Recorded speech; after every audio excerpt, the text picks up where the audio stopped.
Hey everybody, Dave Dubeau with another episode of the Property Profits Real Estate Podcast. Today, zooming in, Christy Duckett. And Christy is a very accomplished real estate entrepreneur. She's been doing active real estate investing for many years, all kinds of things. You name it. She's done flips, she's done wholesale deals, she's done mobile homes, she's done all long-term buy and hold.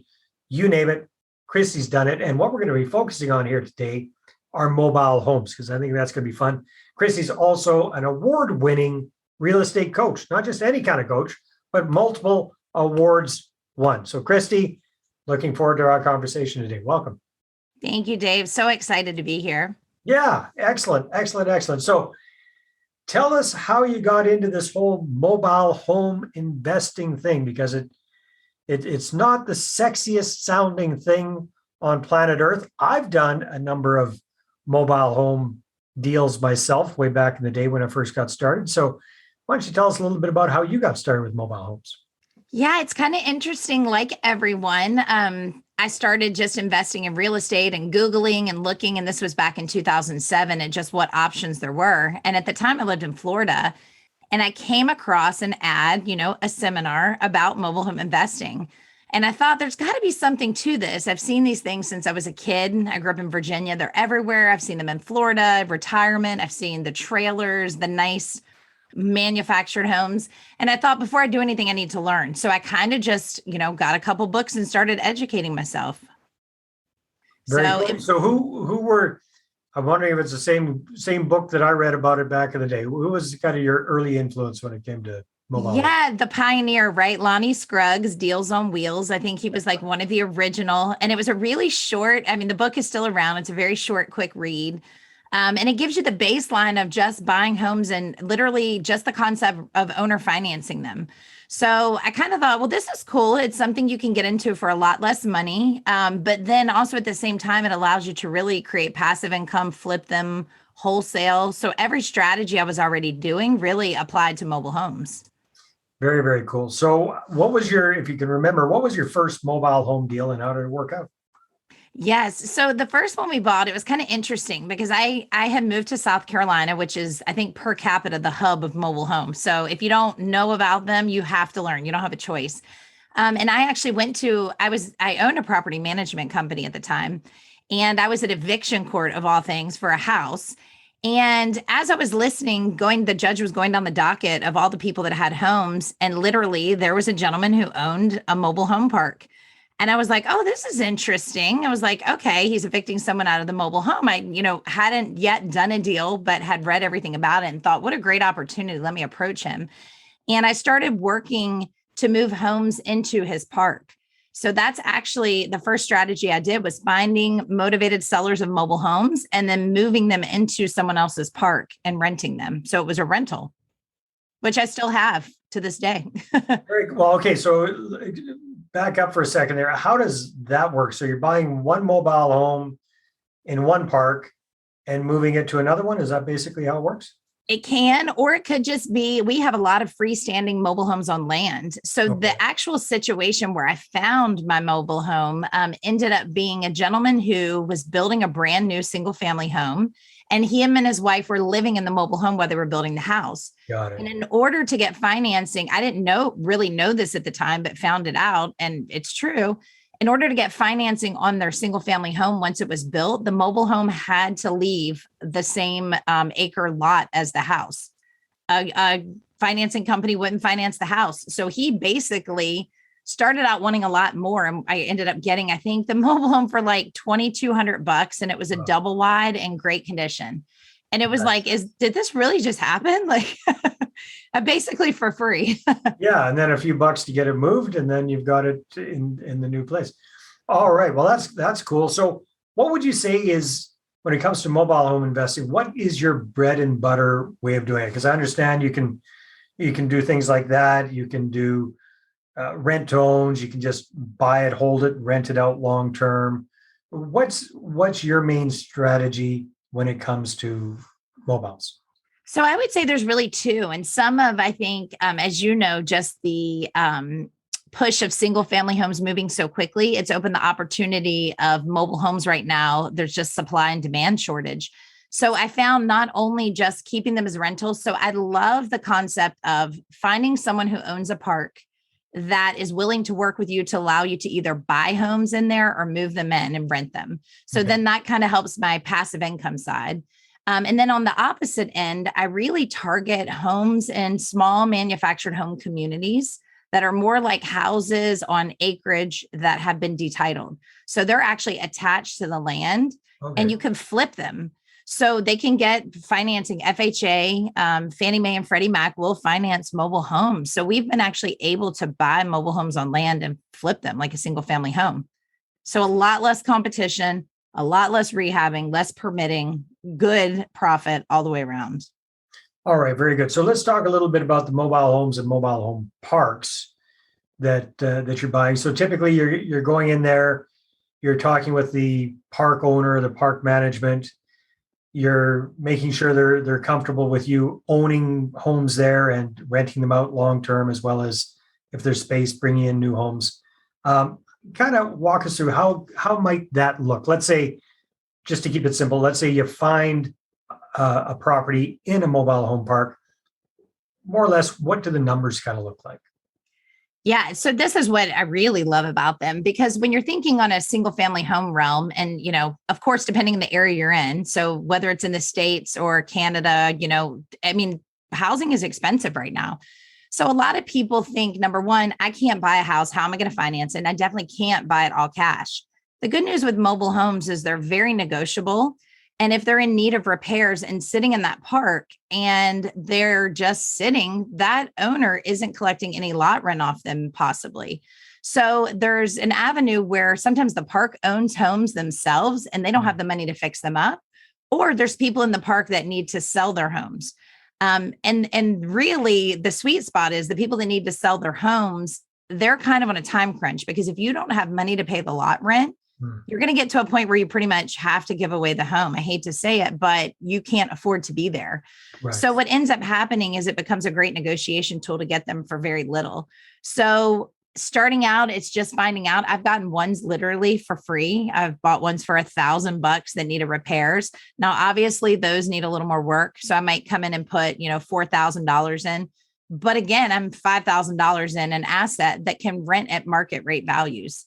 So I really try to compare my mobile homes to apartments in the area. Okay. So really it's comparable. It's not like I'm getting $500 less for a mobile home. I'm getting average rents for the area.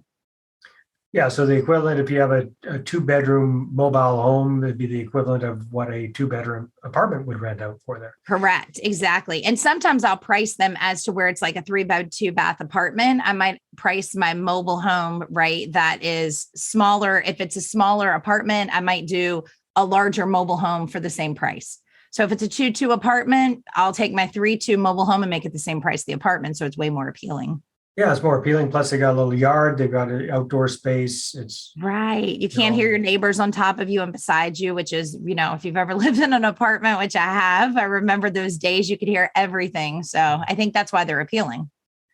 Very cool. All right. That's really, really interesting. Now, what would you say are some of the pitfalls to investing in mobile homes?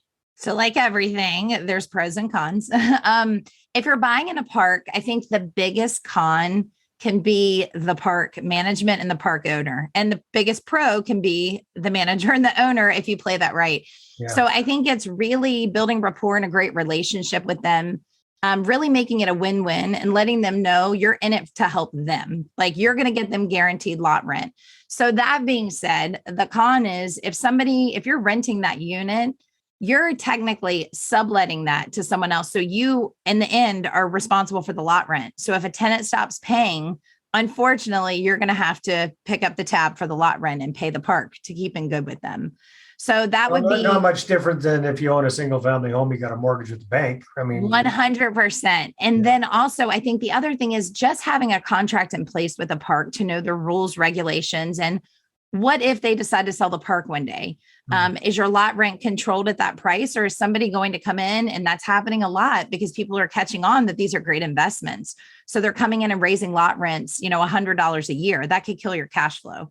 So I like $100 a month. I'm sorry, a month. Yes, Yeah. right. So what ends up happening is if you had, cash flow of $400 a month and they come in and raise lot rent, that can slice that down to little to nothing. So I think it's really important just to have a contract in place to know what are we expecting? What's the expectation? Yeah, definitely.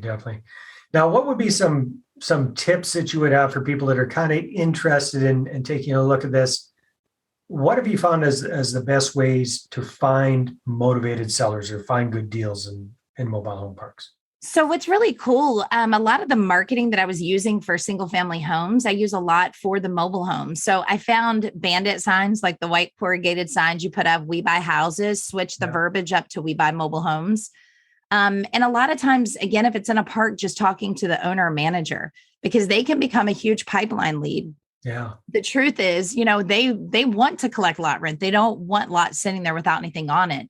So I've even been able to go into parks and negotiate lot rent. If I bring 8 homes in, I know your average lot rent is $250, but will you do it for me for $175?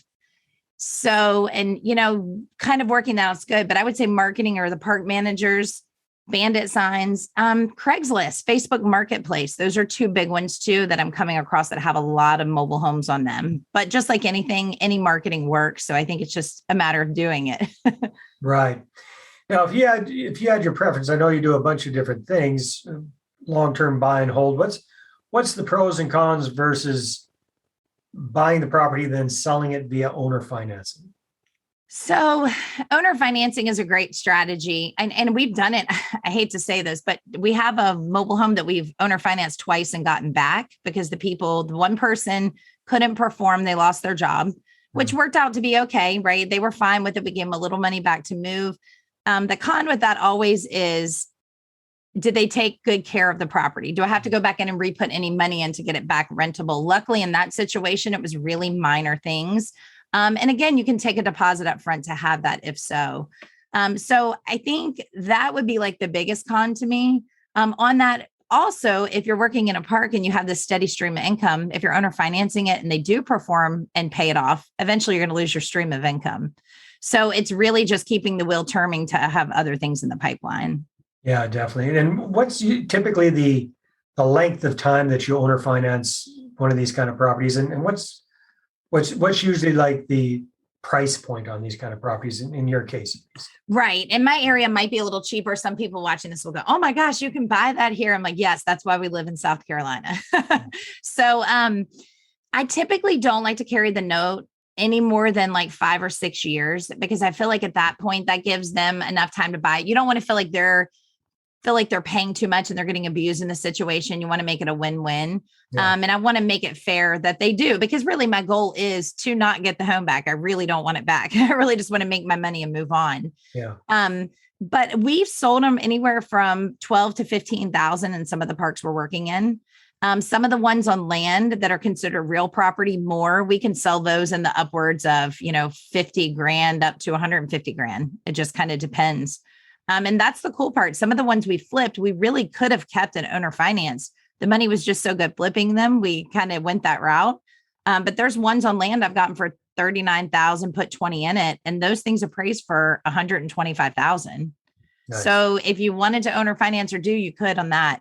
I just think with the mobile homes, because generally if you're buying in a park, they're not appreciating like a house. We're seeing this housing boom right now, which is great. A lot of landlords are just selling their rentals because they're, on so much on the upside. The mobile homes don't appreciate like that typically. So that's why I like the shorter notes. Yeah, no, that makes a lot of sense. Well, Christy, this has been fascinating. It's been a little bit of a stroll down memory lane for me because it's been a while since I've done mobiles, but it was fun. Yeah, I did. It's making me kind of think about have a little bit of fun with that again. We're going to be doing a webinar. You're going to be holding a webinar on December the 9th about this. Why don't you tell us a little bit, just give us a 30-second overview of what you're going to be covering on that presentation. Absolutely. I want to cover just individual buying a unit. I think people see ads, they read books. I need to own a park right now. I'm going to buy a mobile home park. And I go, no, just stop for 1 minute. Let's start with one and see how that goes and then move on. Like an actual individual mobile home, not right, where you own everything. Exactly. I'm like, okay, I love that, you're on that route, but let's start little. So I really want to just put it out there that these can be a great avenue of passive income. They can really be your entire business if you really want to make it that way, but they can also be supplemental. I believe in really diversifying your portfolio, and mobile homes are a great way to get in an affordable level. So I want to teach kind of how to find them, the different strategies you can use on them, and then just the financing behind them, how to come up with that and what to do. Awesome. Sounds good. So we'll have the link for you to be able to register for that webinar somewhere in the show notes there. So you can check that out, propertyprofitspodcast.com. And Christy, this has been a lot of fun. Thank you very much. All right. Thanks, Dave. I appreciate it and look forward to it. All right. Take care. See you on the next episode. Well, hey there. Thanks for tuning into the Property Profits podcast. If you like this episode, that's great. Please go ahead and subscribe on iTunes. Give us a good review. That'd be awesome. I appreciate that. And if you're looking to attract investors and raise capital for your deals, then I'm going to invite you to get a complimentary copy of my newest book, right back there. There it is. The Money Partner Formula. You can get a PDF version at investorattractionbook.com. Again, investorattractionbook.com. Take care.